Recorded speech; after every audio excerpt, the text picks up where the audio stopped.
Les saluda Giovanni Duffer desde la ciudad de Nueva York, con un programa de lasallistas en el mundo. Este mes nos trasladamos hasta la Ciudad de México, en México, para conversar con Gerardo Tascón, quien muy amablemente ha aceptado nuestra invitación a participar en el programa. Pero antes, acordémonos que estamos ante la santa presencia de Dios. Adorémosle. Gerardo, bienvenido al programa. Muchísimas gracias por haber aceptado nuestra invitación. Al contrario, es un placer. Yo nací aquí en la Ciudad de México, en el Distrito Federal, ahora llamada Ciudad de México. Yo estudié en el Colegio Cristóbal Colón, o sea que soy lasallista de siempre. Mi padre fue lasallista, y de ahí continué mis estudios hacia la preparatoria y la Universidad de Salle, como abogado. Muy bien, o sea que hiciste todos tus estudios en La Salle siempre, incluyendo la Así es, universidad. así es. Ok, en México tienen la suerte de tener la Universidad de La Salle, que no la tienen en muchos países. Cuéntanos un poquito sobre esa universidad. ¿En qué carreras se especializa o tienen todas las carreras disponibles allí? Mira, actualmente tiene prácticamente todas las carreras. Ha venido implementando y teniendo un enorme crecimiento. Hoy, hasta donde tengo entendido, hay 15 universidades en el país, si no estoy equivocado, y tienen todas, prácticamente todas las carreras. Y entre ellas, me enorgullece decir que brilla la Facultad de Derecho, una de las mejores también reconocidas a nivel internacional, es la Facultad de Medicina, que tiene extraordinarios médicos, la Facultad de Arquitectura, que de hecho, cuando yo tuve la oportunidad de estar en la universidad, algunos muchachos, estudiantes, llegaron a ganar concursos internacionales contra empresas profesionales. Mm. Es decir, la educación ha sido extraordinaria. Yo tuve la Ok. enorme fortuna de conocer y que fueron mis maestros, prácticamente los fundadores en México, Monsieur Drangibert, eh, Monsieur Gerard, es decir, los originales nos tocaron en el Cristóbal Colón cuando muy pequeños. Ok. Y de ahí, bueno, ha seguido la tradición hasta terminar la facultad. Acabamos de celebrar el año pasado con todos o la mayor parte de mis compañeros de generación, tuvimos esa fortuna de celebrar 50 años de haber egresado. Ah, muy bien, excelente. Y tuvimos la bendición, porque creo que es una bendición, contar con 3 de los 4 directores que nos tocaron. Genaro María González, en paz descanse, es el único que no pudo asistir. Asistió el doctor José Antonio Murguía, que es un extraordinario fiscalista, internacionalista. El doctor Ignacio Melo Ruiz, que ha sido considerado uno de los mejores abogados de derecho marítimo a nivel internacional. De hecho, era el representante de México en las reuniones de derecho marítimo y quien yo considero el mejor criminólogo internacional, que es el doctor Luis Rodríguez Manzanera. Entonces hemos sido muy afortunados con grandes maestros y de ahí, bueno, tenemos grandes compañeros que hoy ocupan cargos, incluso tenemos ahorita un ministro en la Suprema Corte, en el tema ahora de la Corte. Hemos tenido grandes médicos, grandes abogados, profesionistas, empresarios. Sí, la sede de México se ha distinguido por su calidad en la educación. ¿Tú sigues ejerciendo tu profesión de abogado? Yo sigo ejerciendo como abogado, así es. Ok, muy bien. ¿Y sigues en contacto con tus compañeros todavía, por lo que veo? Recién acaban de celebrar los 50 años, o sea que esa es una amistad de toda la vida. Toda la vida, de hecho, logramos que nos permitieran poner una placa de aniversario en la universidad. Nos acompañó el nuevo rector, la vicerrectora, que quiero mencionar que la maestra tiene, pues hacerle un reconocimiento porque tiene un gran entusiasmo por reforzar y reimpulsar la Facultad de Derecho, igual que la actual directora, la doctora Solange. Y son gente muy valiosa la que está ahorita al frente de la facultad. Y efectivamente tenemos mucho contacto, tenemos un chat por WhatsApp de la generación donde por costumbre nos saludamos diariamente. Y de algunos de ellos venimos como compañeros incluso desde el Cristóbal Colón. O sea que es una amistad de más de 60 y tantos años. ¿Te Sí. mantienes activo todavía con la Salle? ¿Cómo es tu vida ahora con respecto a la universidad, al colegio? Bueno, yo di clases un tiempo en la universidad. Tuve ese privilegio. Tuve la oportunidad de dar derecho civil, derecho administrativo, y mi favorita, desde luego, que fue filosofía del derecho. Y posteriormente me retiré por razones de trabajo, pero sigo tratando de tener contacto y sobre todo creo que es importante que quienes egresamos continuemos con ese contacto con la universidad, es nuestra alma mater. El lasallismo creo que es muy importante identificarnos.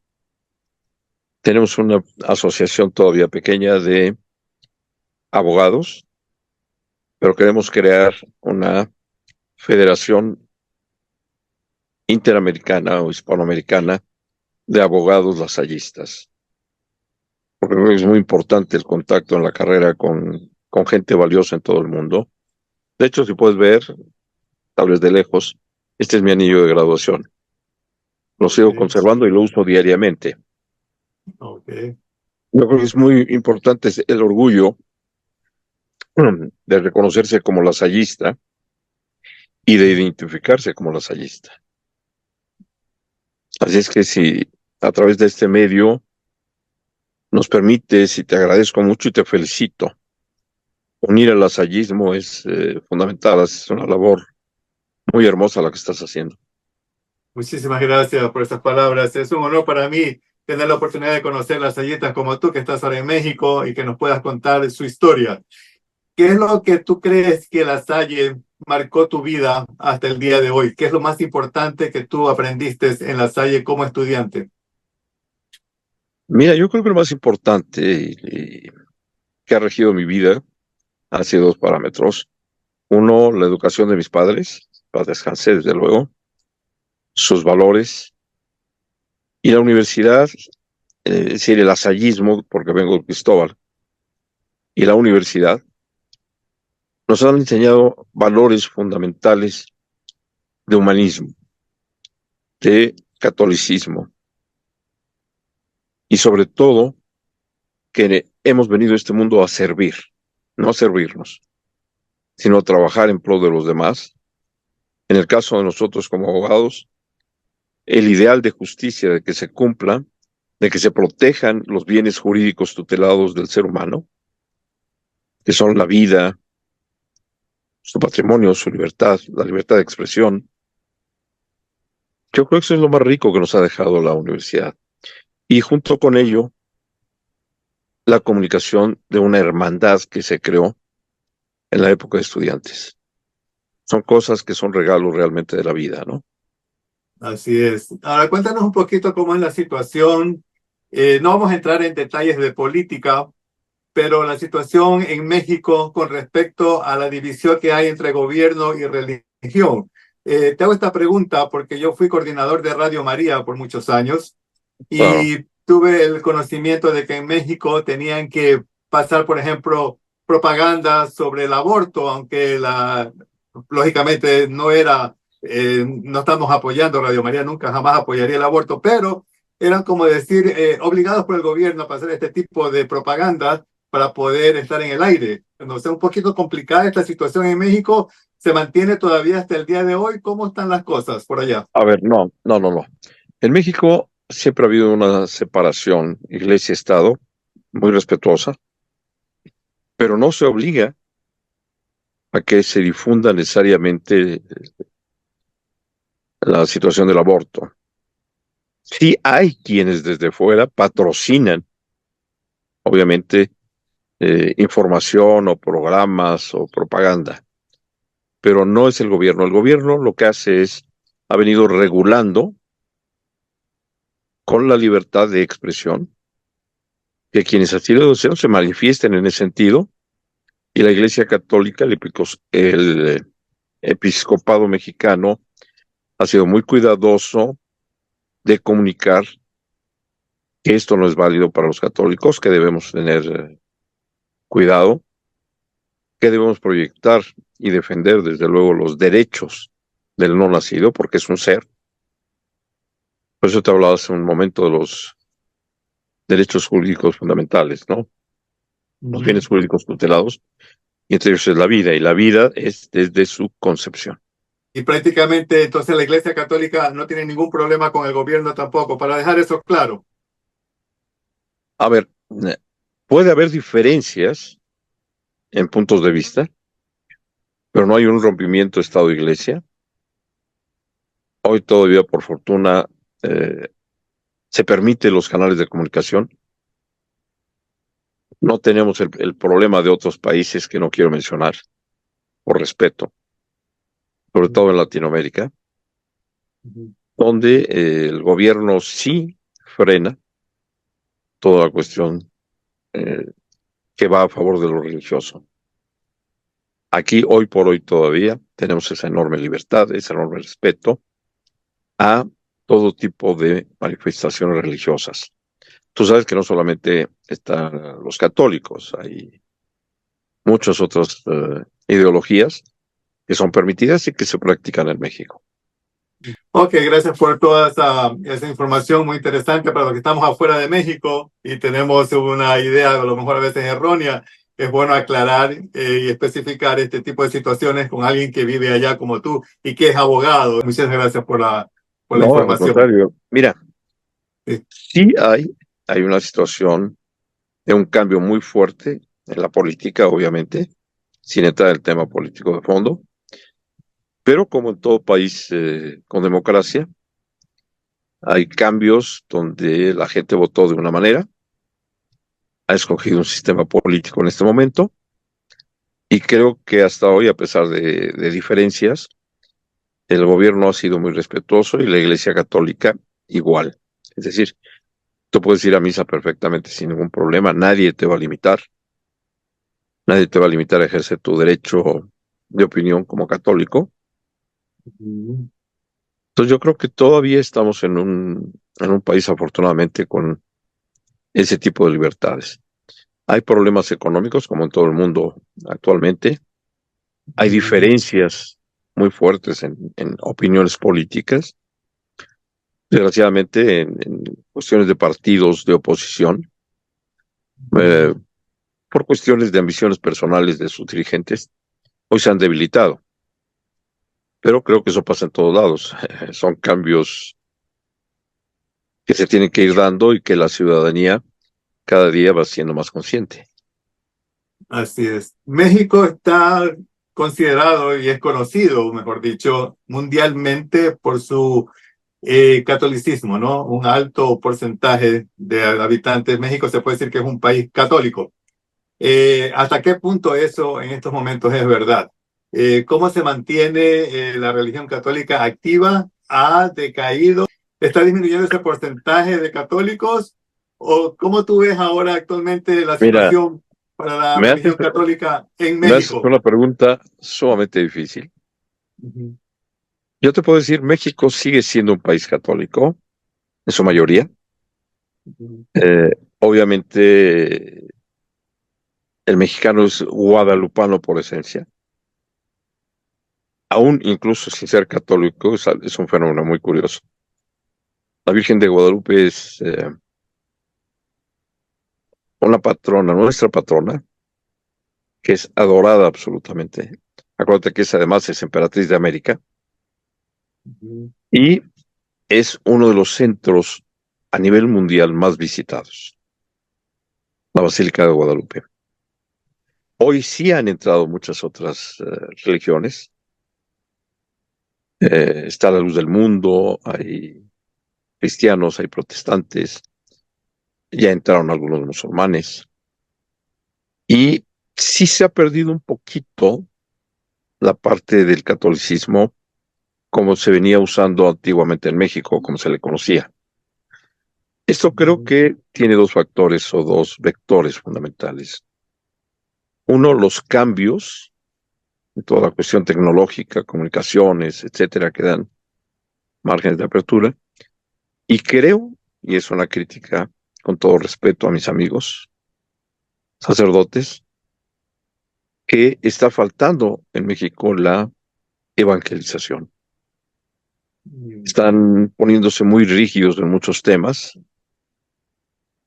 Eh, no puede ser una iglesia cerrada, tiene que ser más abierta, más universal. Cristo perdonó a los grandes pecadores, entonces no puedes tener una ideología cerrada.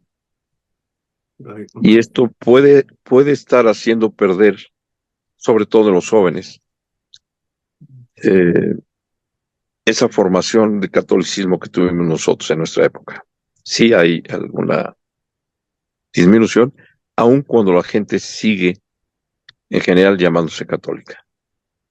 Ok, pero podemos decir que eso es a nivel mundial, ¿eh? Porque las nuevas generaciones pues ya no asisten a la iglesia como lo hacíamos nosotros antes, por ejemplo. Entonces yo creo que en México pasa lo mismo, aunque aún se mantiene en forma mayoritaria el catolicismo.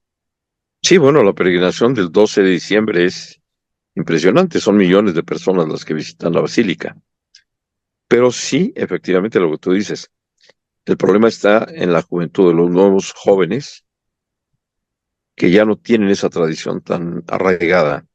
Y es ahí donde debe ir la iglesia a fortalecerse. Y cuéntanos un poquito más de tu experiencia en- de niño en el Colegio La Salle. ¿Qué es lo que más recuerdas de esa época?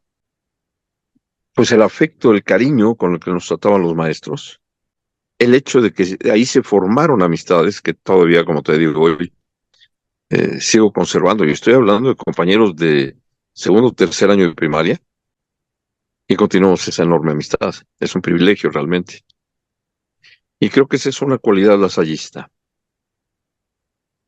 el formar esos valores de amistad, que son importantísimos. Yo tengo amigos muy queridos, con algunos hoy, ya grandes, diferimos en razones políticas, pero con mucho respeto. Y déjame comentarte algo que me gustaría decirte. Tengo grandes amigos paisanos tuyos Ah, muy bien. y que son ustedes gente encantadora, por lo menos los que yo conozco, los que yo trato, las amistades que hoy conservamos, mi esposa y yo, son gente maravillosa, de verdad. Te felicito porque es un país hermano al que le tenemos un cariño muy especial. Muchísimas gracias. Mi familia nosotros tenemos origen, tanto mi esposa como yo, somos de origen español, ella hija de Gana. Yo Ah, por muy parte de bien. mi madre somos vascos santanderinos y de mi padre leoneses. Ah, muy Y bien. tenemos una gran cantidad de familia allá, curiosamente en Ecuador, en Colombia y en Argentina. Y cuéntanos un poquito ahora sobre tu profesión. Eres abogado, pero ¿en qué rama te especializaste? Yo me especialicé en derecho civil, familiar y manejamos algo de penal. Ok. Son ramas muy. Específicanos un poquito sobre algunos casos como para entender mejor qué exactamente es lo que tú haces. Ujú. Mira, yo todo lo que es corporativo y civil son los asuntos que llevamos, divorcios, cuestiones administrativas, empresariales, penal, desde luego defensas. Y yo estuve un tiempo en política, yo estuve trabajando en gobierno también. Ok. Estuve primero en la Comisión Nacional Bancaria, que es una gran institución en México, y después trabajé hace algunos años en el Estado de México, que es una entidad, Ujú. y trabajé en el área de seguridad con el gobernador Alfredo del Mazo. Ok. Después estuve en el Instituto Mexicano del Seguro Social. Es una Bien. extraordinaria institución. Hoy, desgraciadamente, carente de recursos y carente de medicamentos, que es un problema muy serio. Ok. Pero tuve el honor de estar ahí. Y bueno, seguir ejerciendo como abogado, te repito, en defender los derechos de la gente. He sido empresario también, me dediqué a la empresa mucho tiempo, pero Ujú. sigo ejerciendo como abogado. Ah, muy bien. Tienes una trayectoria bastante larga, muy interesante también. Has tenido Productor de una... cine en una época, Muy bien, te felicito. Tuvimos algunas películas muy buenas, afortunadamente, a nivel mundial, que tuvieron repercusión con España. Y, bueno, alguna otra empresa. Y hoy estamos promocionando algunas empresas que represento, afortunadamente. Entre ellas, por cierto, una española extraordinaria que se llama Aquaer, que produce agua del medio ambiente. Hoy que hace falta el agua. Ok, excelente, muy bien. No sé si te molesta hablar un poquito de ciertas situaciones que vemos desde el exterior en México, como los femicidios o los desaparecidos que hay en gran cantidad y tienen no sé, como las madres que reclaman que aparezcan sus hijos, sus familiares. Hay una organización de estas en México. Que esos problemas continúan ahora. Te estoy hablando de hace unos pocos años atrás. Tuve la oportunidad de estar en México, en el DF, y vi en un parque muchas fotografías colgando de muchachos que habían sido, creo que, secuestrados, desaparecidos, y había una protesta, y me dijeron que eso es constante, que eso estaba todo el año, esas protestas ahí, Y siempre. hoy ¿Qué? aproximadamente, según los periodistas, entre fallecidos por COVID y fallecidos por todas estas cuestiones de violencia, debe haber unas 190,000 personas, que es gravísimo esto. Mm, Desgraciadamente, bueno, tú lo sabes que a nivel mundial el narcotráfico se ha apoderado. Ayer leía yo una noticia, efectivamente tienes razón, todo esto se ha incrementado, que hay una nueva droga que se llama Superman, mm, que es 10,000 veces más poderosa que el fentanilo, lo cual es peligrosísimo.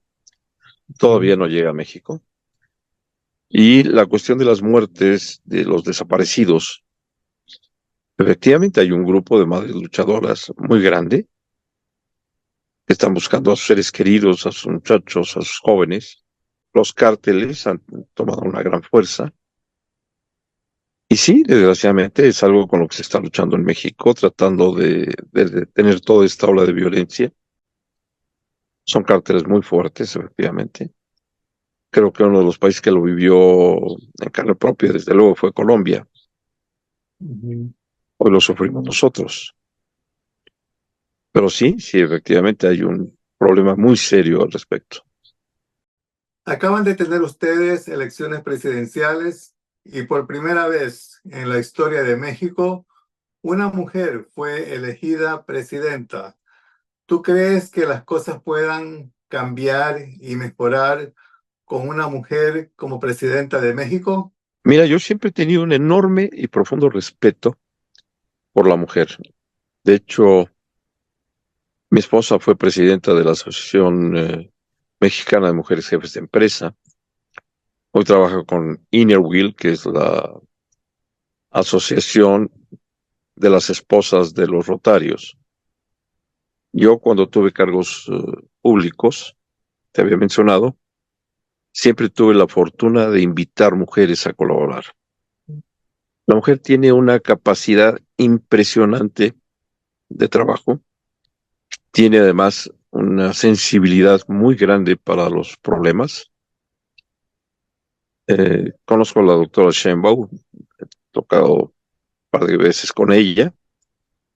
La considero una mujer muy inteligente, preparada, capaz. Y yo creo que como todo, hay que darle oportunidad a la gente cuando llega. Efectivamente es un nuevo partido, fue un cambio muy radical después de 70 años. Eh, no fue un cambio fácil. Hemos tenido un presidente fuerte, duro, difícil muchas veces porque es su imposición, pero creo que esta designación de la doctora Sheinbaum, que fue la que salió electa sobre Xochitl Gálvez, eh, pues creo que hay que dar la oportunidad primero, antes de empezar a criticar o de comentar, sobre todo porque es un cambio por primera vez en México, y esto es importantísimo, que haya una mujer al frente del gobierno.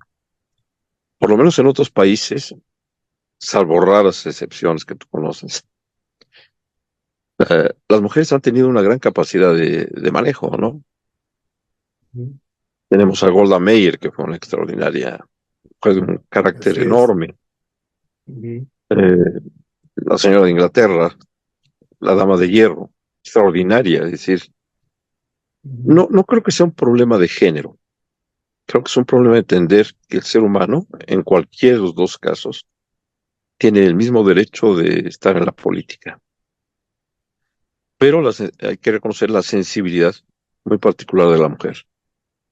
Te comentaba hace un momento que tanto la vicerrectora de La Salle eh, como la directora de la facultad son mujeres. Y créeme, he tenido una enorme y muy grata sorpresa de encontrarme que son mujeres con un enorme talento, muy preparadas y con un entusiasmo impresionante y que contagia además su dinamismo para crear una facultad todavía más rica de lo que ya era. Entonces creo que la mujer sí vale la pena que se le permita. Creo que en general la mujer ha sido muy descalificada en el mundo y no tiene por qué ser. La mujer es la formadora de los hombres, es decir, nosotros Pues, presumimos que hay grandes hombres y grandes líderes, pero detrás de esos grandes líderes siempre ha habido una mujer, bien sea madre, bien sea hija, bien sea esposa. totalmente de acuerdo contigo, tienes toda la razón. No me gustaría terminar esta entrevista sin antes conversar un poquito sobre el problema Ecuador-México. Yo soy ecuatoriano, tú eres mexicano, así que creo que podemos hablar un poquito al respecto. Me gustaría saber tu opinión y las opiniones de los mexicanos. Como tú sabes, el ex vicepresidente de la República, Jorge Glass, fue condenado a prisión y él se refugió en la Embajada de México. Cuando México le otorga el asilo político, el gobierno de Ecuador decide intervenir en la embajada, sacarlo de allí para mandarlo a prisión. Esto creó un sinnúmero de problemas a nivel internacional. México rompe relaciones inmediatamente con Ecuador. Otros países lo hacen también en apoyo a México. México lleva a la Corte Internacional a Ecuador para pedir su expulsión. No fue aprobado, pero está todavía este problema pendiente. ¿Qué tú opinas como abogado, como mexicano, de esta situación? Mira, me gustaría separar dos cosas. La primera, la relación México-Pueblo con Ecuador. Creo que el cariño, la estimación, el aprecio, la valoración, la hermandad sigue y seguirá siempre. La problemática se da en los niveles de la diplomacia y la política.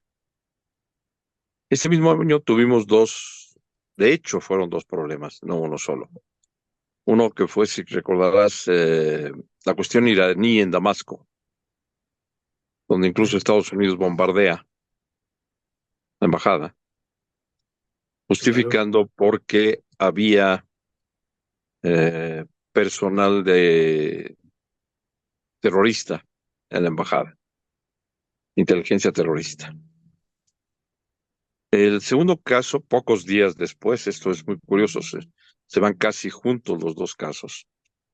Se viene el problema en relación a al asilo que se le da al expresidente Jorge Glass. Aquí hay que tomar en consideración dos cosas en la política internacional. De acuerdo a las convenciones internacionales, los acuerdos, la convención de Caracas, la convención de Viena, etcétera, eh, hay dos puntos o dos extremos muy curiosos. Uno, se trata de un delincuente, y digo delincuente porque fue juzgado.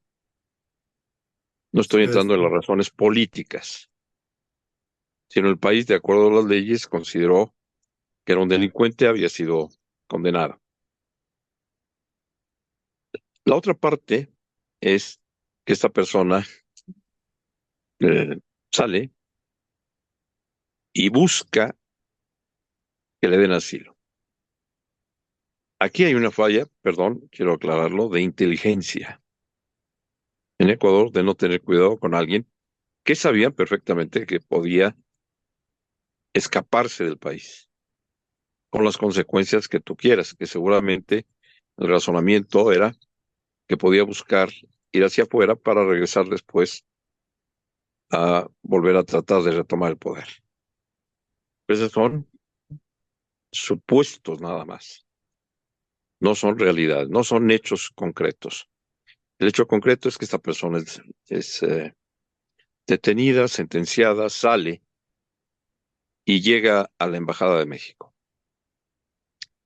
La Embajada de México se ha distinguido siempre, y el país como tal, por dar asilo político a quien lo requiere. Recordemos el caso de la Guerra Civil Española, cuando llegaron tantos refugiados, que además había gente sumamente valiosa en esa solicitud de asilo que le fue otorgada por el entonces presidente Lázaro Cárdenas. Pero aquí entran en contradicción dos situaciones contempladas a nivel internacional. En el marco de la Convención de Convención se configura en Caracas, esta es la convención, si no me equivoco, de Caracas del 53, 54 aproximadamente, donde no es lícito concederle el asilo político a quien ha cometido actos criminales. Sin embargo, también hay otro principio, perdón, no, eso fue, a ver, sí, estamos correctos, no es lícito. Sin embargo, recordemos que hay una convención, es la Convención de Viena, donde dice que la misión diplomática, vamos a llamar el gobierno que acoge, gobierno de acogida, la misión diplomática, también tiene derecho a calificar si considera que es o no un asilado político. Y aquí entran, con perdón tuyo, en contradicción dos tesis igualmente valiosas. Una donde se dice que no se le puede dar asilo a un criminal, pero por el otro lado tenemos también que es el país anfitrión quien recibe al asilado que puede decidirlo. El problema fundamental es que la figura de el expresidente Glass, Jorge Glass, si no me equivoco es correcto el apellido, Jorge Sí, Glass, vicepresidente. vicepresidente, perdón, Jorge Glass, eh, tenía ese doble carácter. Por un lado delincuente, pero también era político, lo cual nos lleva a un conflicto de análisis y valoración. Eh, Tú recordarás, hace poco salió Assange, Ujú. y Assange estuvo asilado muchos años dentro de una embajada. ¿Qué significa esto? Esto es muy importante como antecedente porque el país que está solicitando que se le devuelva a esta persona, al vicepresidente, puede solicitarlo por la vía diplomática. Si le niegan la entrega, él puede a su vez negar un salvoconducto para que esa persona no pueda salir del país. Es decir, deberá permanecer dentro de la embajada. Aquí creo que tanto en el primer caso que hablamos de Damasco, que fue a principios del año, como en este caso, se violentó radicalmente el derecho de extraterritorialidad. ¿Qué significa este derecho? Esto es muy importante a nivel internacional. Cuando tú tienes una representación oficial en el extranjero, la sede, los bienes, los documentos, las personas que están ahí, no se les puede tocar, porque se supone que es una extensión del territorio. Eso es lo que establecen las convenciones.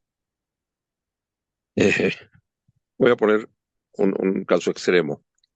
Es como si esta persona hubiera estado en un estado de la República Mexicana y hubieran venido los militares por él y lo hubieran sacado de ese estado. Sería una invasión al territorio. Esto es lo que crea un conflicto. Independientemente, estamos hablando de las razones políticas que se puedan argumentar. No hay manera, por lo menos desde mi punto de vista, de por qué violar la sede diplomática de ningún país. Porque esto crea un antecedente muy delicado. Eso significa que el día de mañana cualquier país puede entrar con tropas, con policía, con lo que quiera, invadir, tomar papeles, documentos, etcétera, bajo el argumento de terroristas o de espías. Creo que todo el mundo sabemos, en la mayor parte de las embajadas tiene agregados militares. Y el agregado militar no es porque esté de tonto, no es porque esté ahí cuidando la embajada en la puerta, es porque está realizando labores de inteligencia, de comunicación, de espionaje, etcétera. Yo siempre he sido partidario de que todo este tipo de conflictos se resuelvan conforme a derecho. Tal vez sea mi deformación de abogado.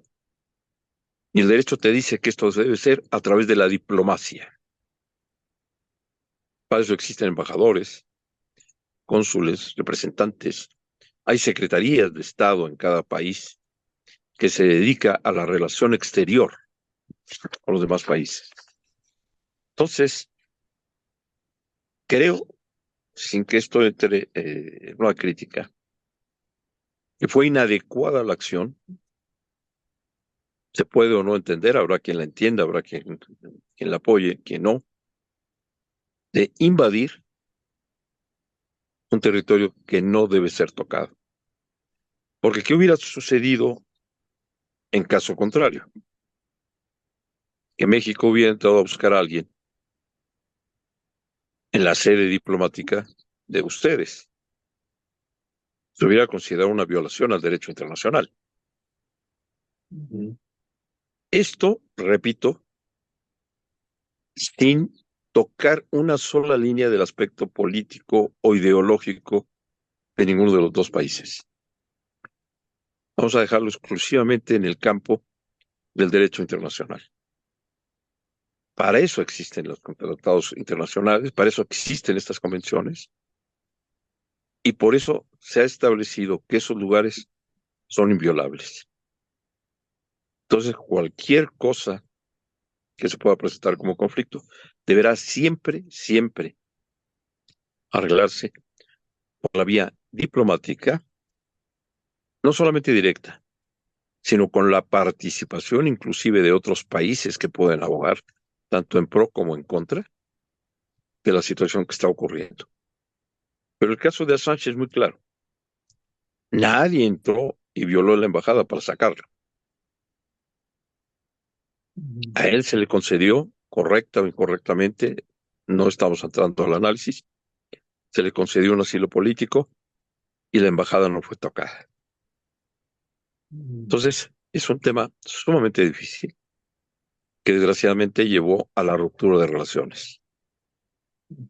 Y es una pena porque esto tiene afectaciones de mucho tipo, entre ellas económicas, diplomáticas, de amistad, y no son fáciles de resarcirse. Entonces, sí, es una pregunta, la verdad, muy difícil de contestar correctamente. Tiene muchas aristas, pero, repito, creo que debemos irnos única y exclusivamente por la línea del derecho internacional. Perfecto, gracias. Mencionaste al comienzo que México y Ecuador son dos países hermanos, y en verdad lo somos, ¿Cómo fue la reacción del pueblo mexicano cuando Ecuador entró a la embajada de México de forma ilegal, de acuerdo a las leyes internacionales? Mira, como en todo este tipo de casos, y es muy curioso, se dividen las opiniones. No hay una opinión unánime que te pueda decir condenaron o defendieron. Hay quien se extrañó muchísimo en ese problema, hay quien solidarizó de inmediato con los hermanos ecuatorianos y hay quien dijo no, fuimos atacados, se violó el territorio nacional, etcétera. Es muy difícil en un conflicto de esto tener una unanimidad de idea que coincida en una gran mayoría. Normalmente incluso divides, es algo muy curioso. Y esto mismo debe haber pasado allá.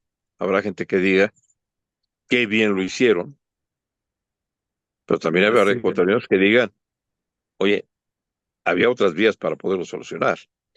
Sobre todo la gente pensante, los maestros, los abogados, los intelectuales, los internacionalistas deben haber dicho, oye, podíamos haber buscado otra serie. De hecho, pudieron haber custodiado externamente la embajada para que esta persona no saliera y permaneciera indefinidamente en el territorio. Todo lo demás que pudiera haber sucedido, pues son suposiciones. Pero lo correcto era eso, era haber vigilado que no saliera, a no haber concedido el permiso, pero, con todo respeto, nunca haber invadido la embajada. muchísimas gracias por esta respuesta. Al contrario, te agradezco mucho y qué difícil pregunta, caray. Sí, yo sé que fue una pregunta bastante difícil, muy delicada, y te agradezco muchísimo que nos hayas dado tu opinión y tu explicación como abogado. Te agradezco muchísimo por la respuesta. ¿Te gustaría darles con toda la experiencia que tú tienes, un consejo a todos los lasallistas que te están escuchando ahora en estos momentos a nivel mundial? Mira, yo te diría primero que no creo que sea un consejo lo que puedo dar porque no creo tener esa altura para dar un consejo, pero sí dar una opinión. Y la opinión sería que se conserven los valores lasallistas, que no reneguemos de quienes somos, que cuando nos encontremos un lasallista, nos demos la mano y nos encontremos como hermanos, que entendamos que tuvimos la enorme fortuna de que nuestros padres y nuestros maestros nos dieron una formación sólida para servir. Quien no vino a este mundo a servir no sirve para este mundo. El lasallismo creo que ha faltado, y perdón por la crítica, en general, tanto en autoridades internacionales como locales, lo que tú quieras, crear un gran sistema de comunicación. Tú eres uno de los iniciadores de este sistema, de enlazar mundialmente a los lasallistas. ¿Qué importancia tiene tu programa? De verdad, lo valoro enormemente. Y para esos lasallistas que están regados en el mundo, recordarles que lleven siempre un pin o un anillo que les permita identificarse como lasallistas, que se unan, que tengan esa visión de apoyar a los lasallistas, de considerarnos hermanos. Nosotros, recuerda que tenemos una frase, un principio fundamental que es el indivisa manent, quiere decir permanecer unidos. Si el lasallismo permanece unido, puede dar ejemplo a nivel mundial de muchas cosas. Entonces, todo el que sea lasallista, que se identifique con los lasallistas y que busque regresarle a su alma mater, a sus colegios, a sus universidades, algo, ya sea dando clases, ya sea apoyando, ya sea asesorando, porque tenemos que retribuirle lo muchísimo que nos dieron. Entonces, mientras permanezcamos unidos y reconociéndonos como lasallistas En cuanto tú encuentres un lasallista, considéralo un amigo, aun cuando no lo conozcas, porque seguramente tiene los mismos valores y principios que tú. Amén. Muchísimas gracias, Gerardo, por esas palabras. Muchísimas gracias nuevamente por haber aceptado estar en nuestro programa. Gracias por el apoyo. También dependemos de personas como tú que quieran decir sí, presente, estoy aquí y contarnos su historia. Ha sido un verdadero placer haberte conocido y seguimos en contacto. Al contrario, te agradezco mucho. Que Dios te bendiga. Viva Jesús en nuestros corazones. Por siempre.